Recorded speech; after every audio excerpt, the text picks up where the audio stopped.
La carta robada. En este cuento se nos invita a utilizar nuestra mente de una forma analítica, audaz y matemática.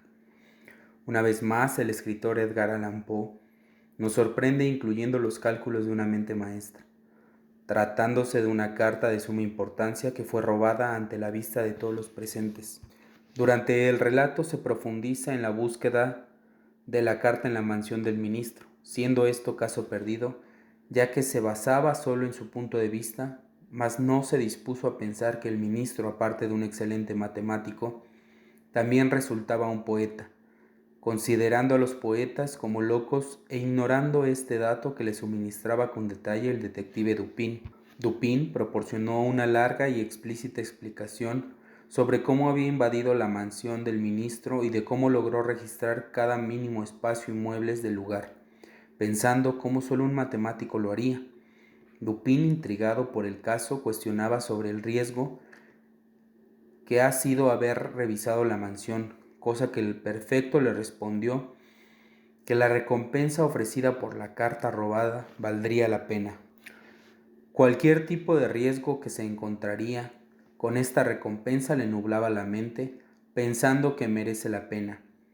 Le hizo una serie de preguntas sobre todo tipo de detalle que quizás se le hubiese escapado al prefecto, pero al parecer éste le tenía absoluta respuesta de cómo habría registrado aquí y allá. Dupin le recomendó volver a registrar la mansión. Se rehusó de momento, pero Dupin mantenía su palabra firme de que revisaría nuevamente, en lo que el prefecto sacó una carta que le habría sido entregada con descripción detallada de cómo era la carta desde el interior hasta el exterior. Luego de que éste exponga su explicación, con aires desanimado por no obtener la ayuda que esperaba, se despidió y se marchó. Un mes después nuevamente fue el prefecto a donde encontraría al detective Dupin.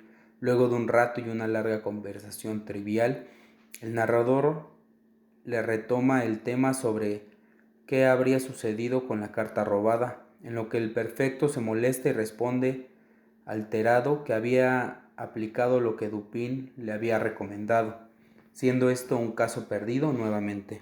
No encontraron señales absolutamente de nada. Dupin le preguntó de cuánto es la recompensa ofrecida por la carta robada, y el prefecto, sin querer decir exactamente, se dispuso a ofrecer hasta 50,000 francos en un cheque por quien le encontrase la carta. Él mismo había puesto la oferta en este caso de buscar la carta robada. Dupin nuevamente le insistió en que no había hecho más de lo que se podría hacer. Le preguntó una vez más si no existía la posibilidad de hacer algo más y pone de ejemplo una conocida historia que corría por las calles de París, en respuesta del prefecto que fue negarse ante esa posibilidad que él podría aplicar. Dupin insiste y hace un breve relato de la historia, tomando lo que el protagonista quería decirle con esto.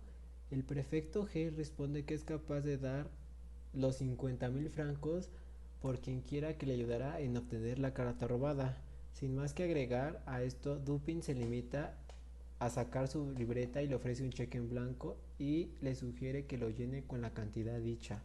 En efecto, él le entrega la carta. Acto seguido, el prefecto G toma un cheque en blanco y lo llena. Se le entrega a Dupin y cumple su palabra entregándole la carta al instante. Acto seguido, el prefecto, en su conmoción, sin mencionar una sola palabra, observa detalladamente la carta. Confirma que es la carta robada y se marcha del lugar inmediatamente. Todo esto ante los ojos del narrador sorprendido. Una vez ya estando a solas, Dupin decide dar algunas explícitas explicaciones al narrador de cómo logró conseguir la carta robada, halagando el trabajo bien hecho del prefecto G por la forma en que se dedicó a registrar absolutamente toda la mansión, más las dos últimas paradas policiales que le habían realizado al ministro D si tan solo este fuera en su totalidad matemático.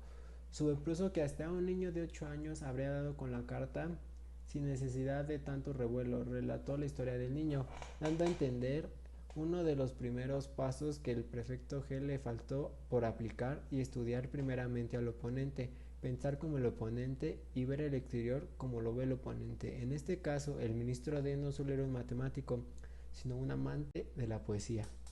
terminado por diagnosticar que el prefecto no realizó su trabajo como era de esperarse, porque solo se basó en su punto de vista, cosa que da razón a que cada persona en este mundo tiene puntos de vista diferentes.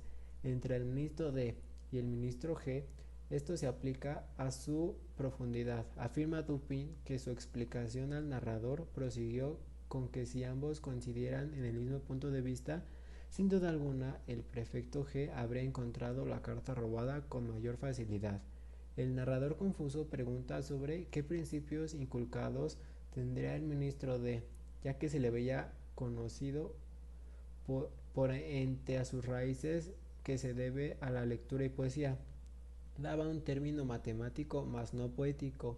En respuesta, Dupin lo corrige, dándole a entender que el ministro D era tan poético como matemático, extendiéndose en la explicación de álgebra lógica y matemática, poniendo ejemplo un juego que consistía en confundir al atacante, aplicado por el ministro D para el prefecto G, dando a entender que la carta robada siempre estuvo expuesta y jamás oculta.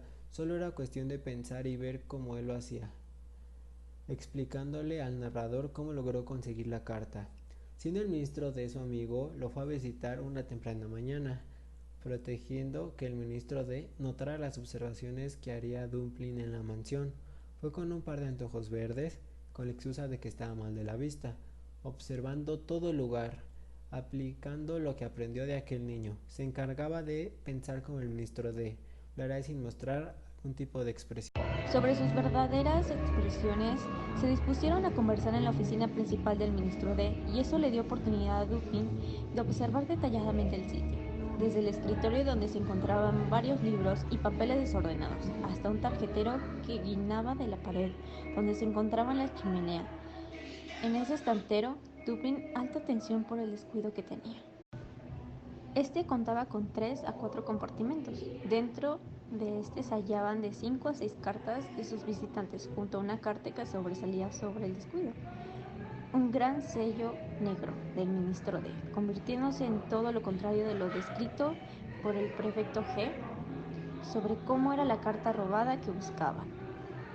Ya que conocía al oponente, comprendió casi de inmediato y dudando y deciso a confirmarlo sobre si era la carta robada que buscaba. Dio más prolongación a su visita, haciéndose partícipe de la conversación que sostenía con el ministro D, haciéndose pasar por desapercibido con lo que había descubierto. Terminando de dar unas últimas miradas rápidas más hacia el tarjetero, confirmando y seguro de que era la carta que buscaba, decidió seguir al siguiente paso de marcharse, pero esto sin antes pasarse por descuidado, dejando una tabaquera de oro en el escritorio, donde pasó la tarde comenzando con el ministro D. El protagonista se dedicó a hacer una carta muy similar a como se la había observado tanto en el tarjetero, a lo que llegaba la mañana siguiente. Nuevamente va a la mansión del ministro D, disculpándose por lo sucedido. Surgieron pasar a buscar su tabaquera de oro, como era de esperarse. Nuevamente ambos se dispusieron a retomar el tema de conversación que había tenido el día anterior. Durante su charla se vieron interrumpidos por un escándalo en el exterior, con gritos y alboroto de la gente. Se escuchó un disparo, cosa que alarmó al ministro D. Hace que se dirige a la ventana para observar. Al observar lo que sucede, y en solo cuestión de un momento, siendo esta la oportunidad de que Dupin hace el cambio de cartas, tomando la que estaba en el tarjetero y colocando la que se había hecho, dándose prisa para llegar a donde estaba el ministro D, y ve lo que sucedía, siendo el alboroto no más que un loco borracho interrumpiendo un festejo familiar. Pasó un largo rato, y Dupin decide marcharse, sin dar mínima sospecha de lo que había hecho. El narrador, sumido en todo el relato, que pregunta a Dupin por qué se dedicó a hacer una réplica de la carta que había visto en el tarjetero. A lo que Dupin explica. De haberse llevado la carta robada sin dejar la réplica, da seguridad de que Dupin habría sido sin vida de la mansión, ya que al salir sin vida de la mansión, el protagonista no estuviera presente dándole tal explicación. Mas recordó que hace varios años atrás el ministro D le había jugado una que Dupin le advirtió jamás olvidaría. Viendo esta como su oportunidad, le dio a entender que, aunque el exterior de la carta, tal cual como había visto en el tarjetero, en el interior le dejó una nota. el ministro D no dudaría en reconocer la letra de Dupin y hacer que fue él quien se la llevó. La carta robada, dejando como reconocimiento aquella jugarreta que le hizo un día y que jamás olvidó. Así da por terminado esta maravillosa obra literaria de Edgar Allan Poe, que como siempre da sorprendentes medidas para capacitar la lectura y dando mucho de qué hablar, como en este caso fue la carta robada.